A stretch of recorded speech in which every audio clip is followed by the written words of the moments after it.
ಕುಂದಾಪುರ ತಾಲೂಕಿನ ಗಂಗೊಳ್ಳಿ ಗ್ರಾಮ ಪಂಚಾಯತ್ ಕಚೇರಿಯಲ್ಲಿ ಮುಸ್ಲಿಂ ಮೌಲ್ವಿಯೊಬ್ಬರು ಪ್ರಾರ್ಥನೆ ಸಲ್ಲಿಸಿರುವ ವಿಡಿಯೋ ಸಾಮಾಜಿಕ ಜಾಲತಾಣದಲ್ಲಿ ವೈರಲ್ ಆಗುತ್ತಿದ್ದಂತೆ ಶಾಸಕ ಗುರುರಾಜ್ ಗಂಟಿಹೊಳೆ ನೇತೃತ್ವದಲ್ಲಿ ಪಂಚಾಯತ್ ಮುಂಭಾಗದಲ್ಲಿ ಪ್ರತಿಭಟನೆ ನಡೆಸಿದರು.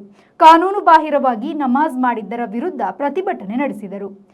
ಹೇಳುವಾಗ ಯಾವುದೇ ತನ್ನ ಸೈದ್ಧಾಂತಿಕತೆಯನ್ನ ಮಾರಾಟ ಮಾಡಿ ಅಧಿಕಾರ ಮಾತ್ರ ಮುಖ್ಯ ಅನ್ನುವಂಥದ್ದನ್ನ ಕಾಂಗ್ರೆಸ್ ತೋರಿಸಿಕೊಳ್ತಾ ಇದೆ. SDPI ಅನ್ನುವಂಥದ್ದು ಕಾಂಗ್ರೆಸ್ಸಿನ ನಾಶಕ್ಕೆ ಕಾರಣ ಆಗ್ತಾ ಇದೆ ಅನ್ನೋದು ಸ್ವತಃ ಕಾಂಗ್ರೆಸ್ಸಿಗೂ ಗೊತ್ತಿದೆ. ಕಾಂಗ್ರೆಸ್ ಸ್ವಾತಂತ್ರ್ಯ ನಂತರದಿಂದ ಇಲ್ಲಿಯವರೆಗೆ ಮುಸ್ಲಿಂ ತುಷ್ಟೀಕರಣ ನೀತಿಯನ್ನ ಮಾಡಿಕೊಂಡು ಒಂದು ಕಡೆಯಲ್ಲಿ ಸೆಕ್ಯುಲರ್ ದೇಶ, ಎಲ್ಲರೂ ಸಮಾನರು ಅನ್ನುವಂಥ ಕಾನೂನನ್ನು ಹೇಳ್ತಾ ಬಂದು ತನಗೂ ಓಟ್ ಬೇಕಾದಾಗ ಮುಸ್ಲಿಮ್ಸ್ ಓಟ್ ಬೇಕು ಅನ್ನುವ ಕಾರಣಕ್ಕೋಸ್ಕರ ವಿಪರೀತ ತುಷ್ಟೀಕರಣವನ್ನು ಮಾಡಿ ಹಿಂದೂಗಳ ವ್ಯವಸ್ಥೆಗಳನ್ನ ಕಟ್ ಮಾಡಿ ತುಂಡು ಮಾಡಿ ಅವರಿಗೆ ಒದಗಿಸ್ತಾ ಆ ಅನ್ಯಾಯವನ್ನು ಮಾಡ್ತಾ ಬಂದಂತ ಕಾಂಗ್ರೆಸ್ ಪುನಃ ಈ ಉದಾಹರಣೆಯನ್ನು ಇಲ್ಲಿಯೂ ಸಹಿತ ತೋರಿಸಿಕೊಂಡಿದೆ. ಒಂದು ಅಧಿಕಾರ ಹಿಡಿಲಿಕ್ಕೋಸ್ಕರ ಹಿಂದೂಗಳಿಗೆ ಎಷ್ಟು ಬೇಜಾರಾದ್ರೂ ಅಡ್ಡಿಲ್ಲ, ಹಿಂದೂಗಳ ಭಾವನೆಗಳಿಗೆ ಎಷ್ಟು ತೊಂದರೆ ಆದ್ರೂ ಅಡ್ಡಿಲ್ಲ, ಹಿಂದೂಗಳ ವ್ಯವಸ್ಥೆಗಳಿಗೆ ಎಷ್ಟು ತೊಂದರೆ ಆದ್ರೂ ಅಡ್ಡಿಲ್ಲ, ತನಗೆ ಮಾತ್ರ ಆಡಳಿತ ಅನ್ನುವುದನ್ನ ಮತ್ತೆ ಮತ್ತೆ ತೋರಿಸಿಕೊಂಡಿದೆ. ಇಲ್ಲಿ ಸಹಿತ ಹಾಗೆ ಆಗಿದೆ.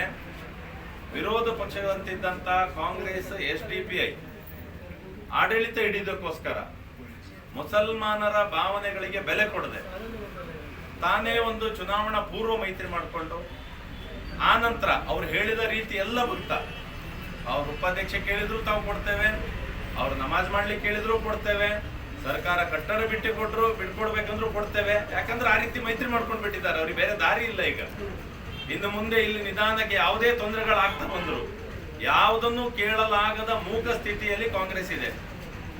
ಈ ಅಧಿಕಾರಶಾಹಿ ಮನಸ್ಥಿತಿ, ತನ್ನ ಎಲ್ಲಾ ಸ್ವಾತಂತ್ರ್ಯವನ್ನು ಮಾರ್ಕೊಂಡು ಅಧಿಕಾರ ಪಡ್ಕೊಳ್ಳುವಂತ ಕಾಂಗ್ರೆಸ್ಸಿನ ಹಣೆ ಬರಕ್ಕೆ ನಾವಿಲ್ಲಿ ಧಿಕ್ಕಾರವನ್ನು ಹೇಳ್ತಾ ಇದ್ದೇವೆ. ತನಗೊಂದು ಸಿದ್ಧಾಂತ, ತನಗೊಂದು ಪಾಲಿಸಿ, ತನಗೊಂದು ಯೋಜನೆ ಅಂತಿಲ್ದೆ ಅಧಿಕಾರಕ್ಕೋಸ್ಕರ ಯಾವಂತಕ್ಕೂ ಇಳಿಯುವಂತ ಕಾಂಗ್ರೆಸ್ಸಿಗೆ ನಾವೀಗ ಧಿಕ್ಕಾರವನ್ನು ಹೇಳ್ತಾ ಇದ್ದೇವೆ. ಹಾಗಾಗಿ ಗಂಗೊಳ್ಳಿಯ ನಾಗರಿಕರು, ಸಂಘಟನೆಗಳು ಎಲ್ಲರದ್ದು ಯೋಚನೆಯನ್ನು ಕೇಳಿದ್ರೆ ಸರ್ಕಾರಿ ವ್ಯವಸ್ಥೆ ಅದು ಸರ್ಕಾರಿ, ನಾವು ಅಲ್ಲಿ ಏನು ಮಾಡುವುದಿಲ್ಲ, ಉಳಿದವರು ಏನು ಮಾಡಬಾರ್ದು. ಅದು ಇರುವುದು ಸಾರ್ವಜನಿಕ ವ್ಯವಸ್ಥೆಗೋಸ್ಕರ. ಸಾರ್ವಜನಿಕ ವ್ಯವಸ್ಥೆಯಲ್ಲಿ ಒಳಗಡೆ ಹೋಗಿ ಶ್ರೀಜಿತ್ V4 ನ್ಯೂಸ್ ಉಡುಪಿ.